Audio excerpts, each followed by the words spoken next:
Hello, my name is Jessie, and I'm so excited for our video lesson today. I'm passionate about shaping your bright minds. I'm about to put the excitement back into education.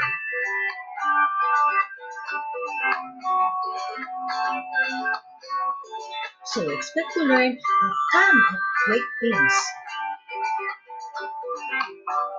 Our topics: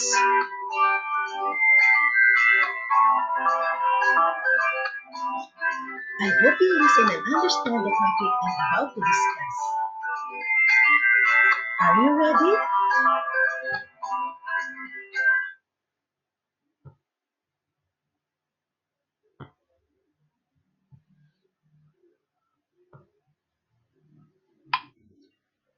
Our topic is the continuation of Sarana's discussion about division of decimals. And my topic is dividing mixed decimals by decimals up to 2 decimal places. Pag sinabi natin mixed decimals, ito ay binubuo ng whole number and decimal number. Example, 5 and 40 hundredths divided by 36 hundredths equals n. 5 and 40 hundredths is our dividend and 36 hundredths is our divisor. So first, mag-move tayo ng decimal point. Since ang ating divisor ay 2 digits, so mag-move tayo ng 2 places to the right.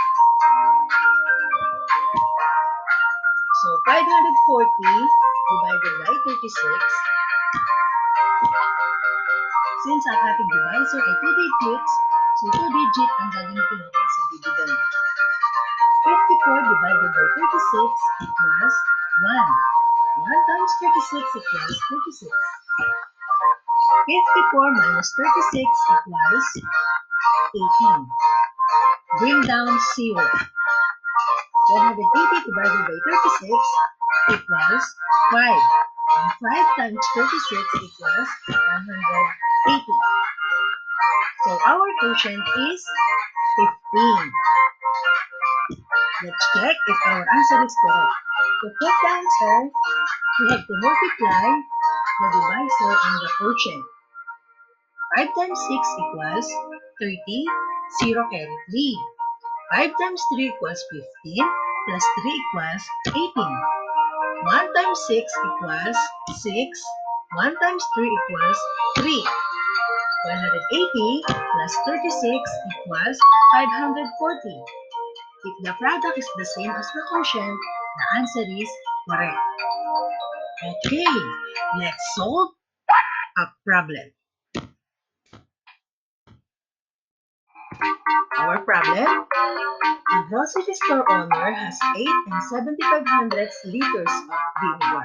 If she puts the vinegar in a bottle 35 hundredths liters full, how many bottles will she consume?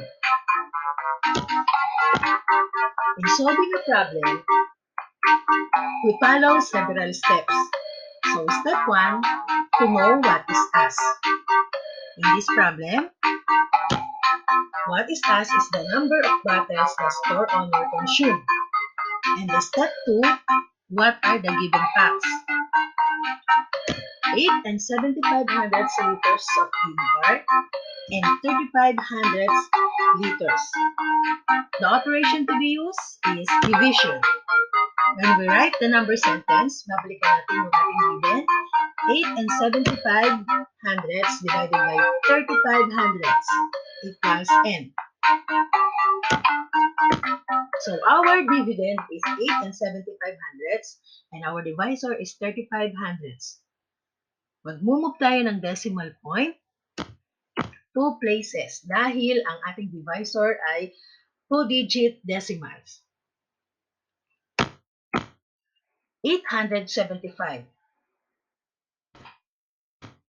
875 divided by 35. So, unahin natin yung 87 dahil ang ating divisor ay 2 digits. So, 87 divided by 35 equals 2. 2 times 35 equals 70. 87 minus 70 equals 17. Bring down 5. 175 divided by 35 equals 5. And 5 times 35 equals 175. 175 minus 175, the answer is 0. So, our quotient is 25. 25 bottles the store owner will consume. Let's check if our answer is correct. Let's multiply the dividend and the divisor. 5 times 5 equals 5, carry 2. 5 times 2 equals 10, plus 2 equals 12. 3 times 5 equals 15, 5 carry 1. 3 times 2 equals 6, plus 1 equals 7. 125 plus 75 equals pareho ang ating product at ang ating dividend. The answer is correct. Next, let's move on with the dividing mixed decimals by mixed decimals up to 2 decimal places. Now, let's move on. Dividing mixed decimals by mixed decimals up to 2 decimal places. Example, 59 and 8 tenths divided by 2 and 30 hundredths equals n. So, our dividend is 59 and 8 tenths. And the divisor is 2 and 30 hundredths. So, ano na nga ang ating unang gagawin? Kailangan nating i-move ang decimal point to the right. Since ang ating divisor ay binubuo ng mixed decimals with 2 digits,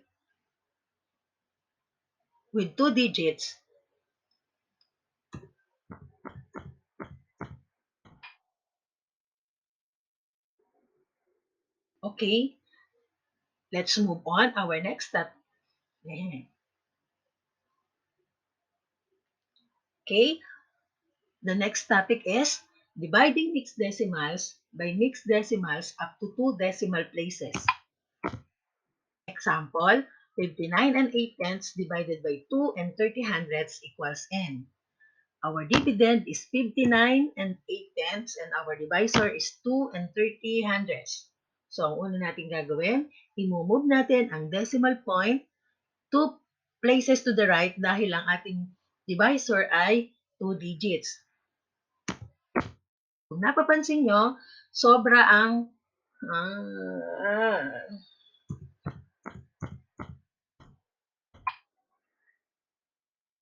next topic, dividing mixed decimals by mixed decimals up to 2 decimal places. Example, 59 and 8 tenths divided by 2 and 30 hundredths equals n. Our dividend is 59 and 8 tenths and our divisor is 2 and 30 hundredths. So, ano na nga ang ating unang gagawin? Kailangan nating mag-move ng decimal point. Kung napapansin nyo, ang ating divisor ay nag-move tayo ng 2 decimal places to the right. Ganun din sa ating dividend ng 2 decimal places to the right. Pero merong vacant space. So, ang gagawin natin sa vacant space ay lalagyan natin ng 0.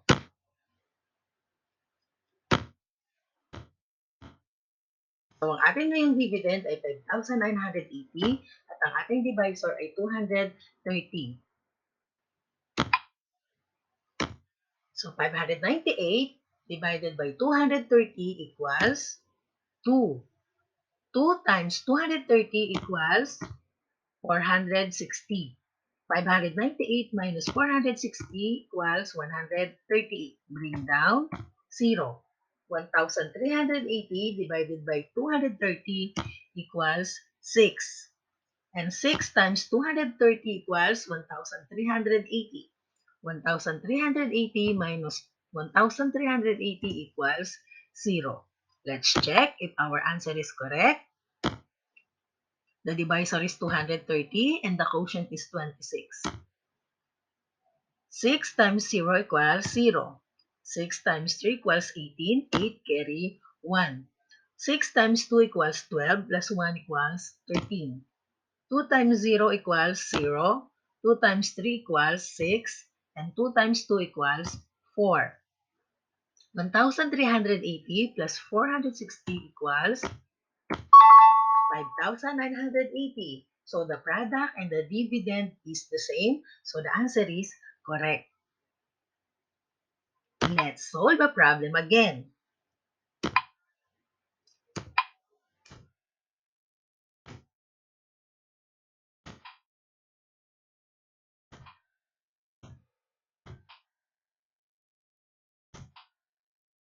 Let's solve the problem again.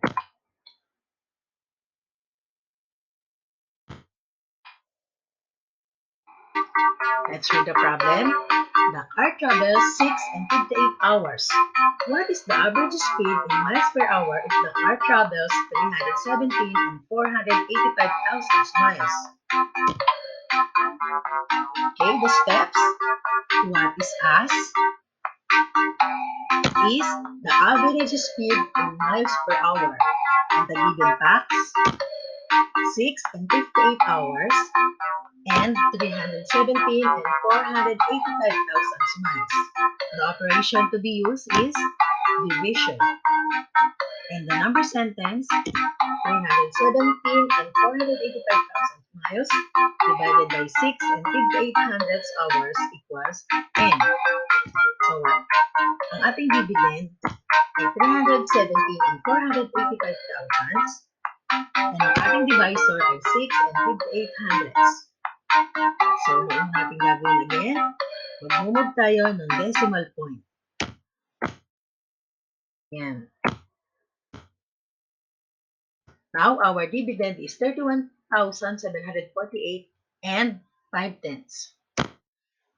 And our divisor is 658. Let's proceed to division. Since ang ating divisor ay 3-digit decimal, so titingnan natin kung ang 3-digit, again.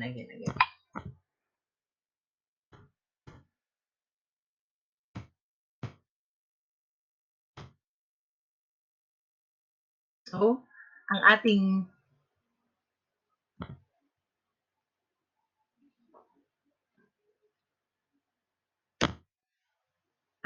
decimal, now, ang ating dividend ay 31,748 and 5 tenths. And ang ating divisor ay 658. Okay, let's find the quotient. Since ang ating divisor ay 658, titingnan natin kung ang ating dividend na 3 digits ay pwedeng ipang-divide sa 658. Since mas maliit,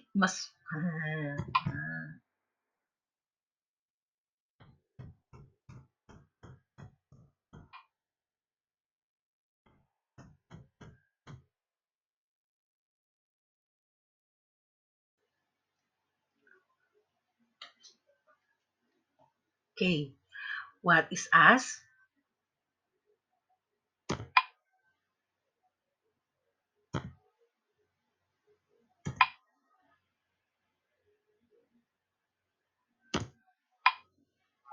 Let's read the problem. The car travels 6 and 58 hours. What is the average speed in miles per hour if the car travels 317 and 485,000 miles? Okay, to solve the problem, let's follow several steps.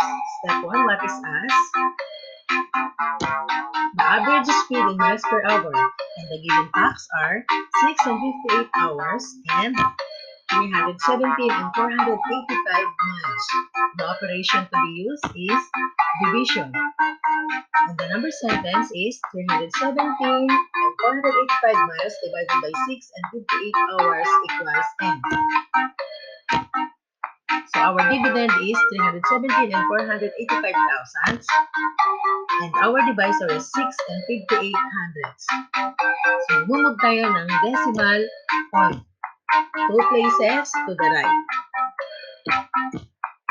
So, ang atin ng dividend ngayon ay 31,748 and 5 tenths. At ang ating divisor ay 658. So, mag-divide na tayo. Kung gagamitin natin ang 3 digits sa dividend, since mas malaki ang divisor, so kailangan natin isama ang 4. Magiging 4 digits ang ating dividend. So, 3,174 divided by 658, the answer is 4. 4 times 658 equals 2,632. 3,174 minus 2,632 equals 542. Bring down 8. 5,428 divided by 658 equals 8. 8 times 658 equals 5,264. 5,428 minus 5,264 equals 164. So bring down 5. 1,645 divided by 658 equals 2. 2 times 658 equals 1,316. 1,645 minus 1,316 equals 329. So magdadagdag tayo ng 0. Bibring down natin ang 0. So 3,290 divided by 658 equals 5. 5 times 658 equals 3,290. 3,290 minus 3,290 equals 0. So our quotient is 48 and 25 hundredths. Let's check if our answer is correct. 48 and 25 hundredths times 658. 8 times 5 equals 0, carry 4. 8 times 2 equals 16, plus 4 equals 20, 0, carry 2. 8 times 8 equals 64, plus 2 equals 66, 6, carry 6. 8 times 4 equals 32, plus 6 equals 38. 5 times 5 equals 25, 5 carry 2. 5 times 2 equals 10, plus 2 equals 12. 2 carry 1. 5 times 8 equals 40, plus 1 equals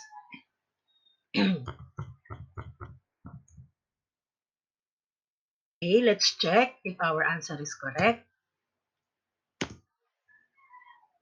Let's multiply the quotient and the divisor.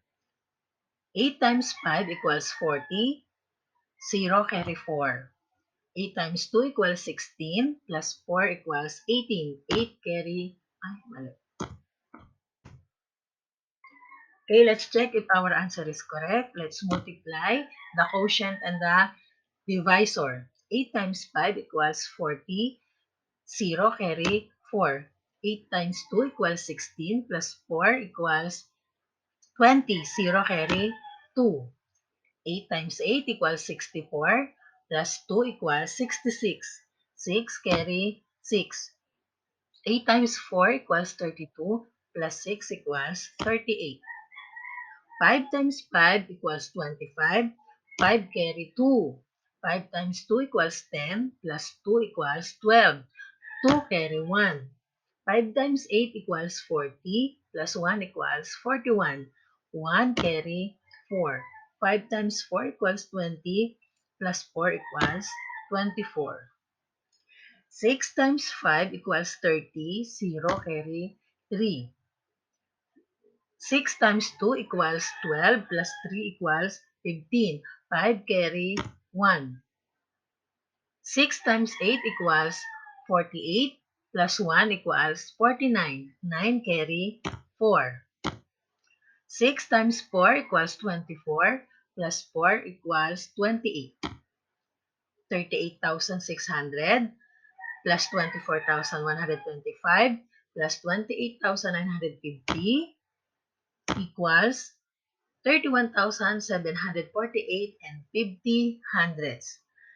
The product is the same as the dividend, so the answer is correct.